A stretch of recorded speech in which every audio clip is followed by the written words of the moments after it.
Before we begin this powerful story, please make sure you hit the subscribe button so you don't miss tomorrow's survival story. What is coming next will shake your soul and strengthen your faith. Now listen closely. Long ago, in the land of Egypt, God's people, the Israelites, were slaves under the cruel rule of Pharaoh.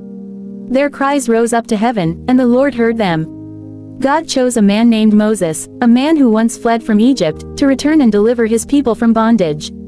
One day, while Moses was tending the flock of his father-in-law, something strange caught his attention. A bush burned with fire, yet the flames did not consume it. Moses drew closer, and from the midst of the fire, the voice of God thundered, "Moses!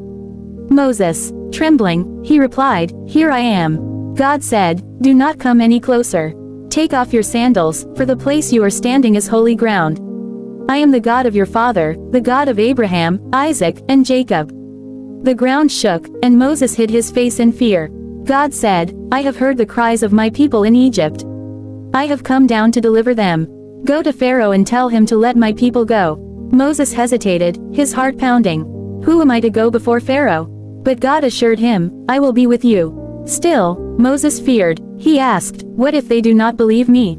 Then God gave Moses signs, miracles that would shake Egypt itself.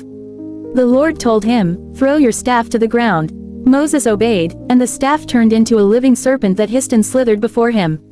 Terrified, Moses jumped back. Then God commanded, "Reach out your hand and take it by the tail." When Moses did, it became a staff again. "Show this to Pharaoh," God said, "and he will know that I have sent you." When Moses and his brother Aaron stood before Pharaoh, they spoke boldly, "Thus says the Lord God of Israel, let my people go." But Pharaoh's heart was hard, and he laughed. "Who is the Lord that I should obey his voice?" Then Moses dropped his staff before Pharaoh, and it became a serpent. Pharaoh's magicians mocked him and threw down their own staffs, which also turned into serpents, but then, to their horror, Moses' serpent swallowed theirs. Still, Pharaoh refused. Then the plagues began, terrifying signs that revealed the power of the Almighty. Moses stretched out his staff, and the Nile River turned into blood. The stench filled the land, and the fish died.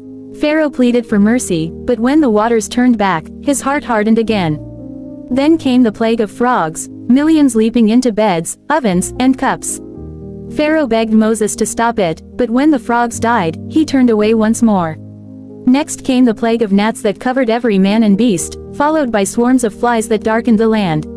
Egypt trembled, yet Pharaoh's pride would not break. Then the livestock died, boils covered the people, and hail rained down like fire from heaven, destroying their crops. Pharaoh began to fear, yet he would not yield. Then came the locusts.